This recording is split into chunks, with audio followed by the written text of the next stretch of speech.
Good morning, St. Francis. Good morning, people of God. It is Thursday, the second day of June 2022. It is Thursday of the 7th and last week of Easter. It is the 47th day of Easter, drawing to a close, just a few more days to this Easter season. Coming to you from this little corner next to the gymnasium, which is kind of right over there, and then Siena Hall, which is right over there. But you see in the distance the Mary Ann Cope playground from our preschool. It is also Jubilee Day for Her Majesty Queen Elizabeth II.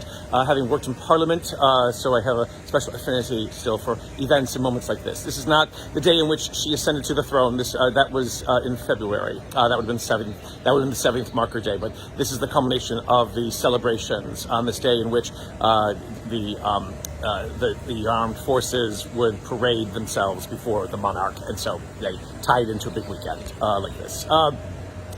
And again, because the summer months made it easier to celebrate her jubilee or her anniversary of ascension rather than February when it was very cold and ugly. So it works out like that.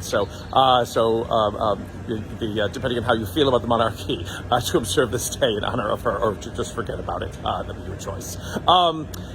Today's readings, again, as we move to the close of the Easter season, Paul, like I said, is in Jerusalem, giving witness to the faith, to the resurrection there, standing trial before the Sanhedrin because of his preaching and how it is disturbing Judaism and Jews, and they want to convict him, get rid of him, kill him, whatever it is. What is interesting about this passage is that the great debate between the Pharisee party and the Sadducee party, two of the political parties within Judaism at that time, differed on their understandings of if there is anything after death. The Sadducees did not, and they do not believe in heavenly beings or anything else like that, as it says. The Pharisees do. And so the Pharisaic party tries to begin to think a little bit differently maybe about Paul, in that he may be speaking truth, and there may be something to what it is that he's saying that they should be able to listen to.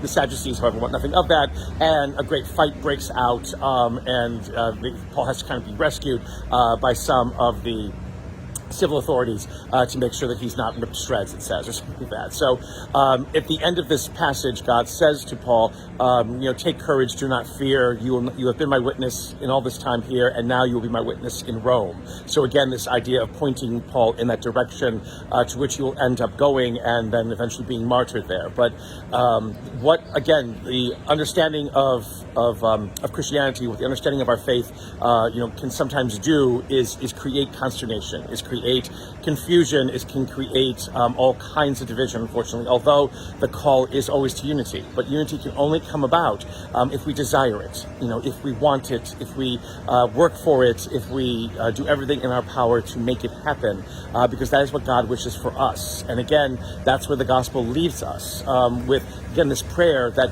Jesus prays to the Father, that we, as believers, continue to realize that we have been given this great potential, this great ability to work for that unity, to contribute to that unity. Yes, Christ is the origin of it. Christ is the source of it. Christ is the strength and dynamism always of it.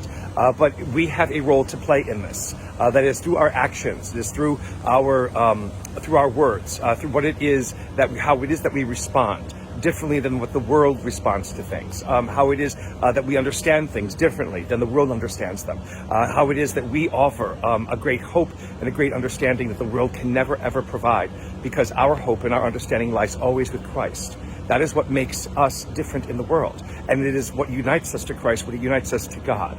The fact, again, that Easter tells us that Christ believes in us to be able to be vessels and vehicles of spreading this word that speaks of peace and forgiveness, that speaks of love and understanding, that speaks of respect and mercy, that it comes through us, is something that we need to remember and that we need to embrace in our own lives. It is not us still asking God for mercy and forgiveness and whatever it is and hoping that God doesn't strike us dead. That is not what Easter says. Easter asks us to wake up and to realize that we have a role to fulfill in this world, and we had better buck up, that we had better shape up, that we had better embrace this role that we have, so that the reign of God may be something that is experienced and seen and believed in by all people.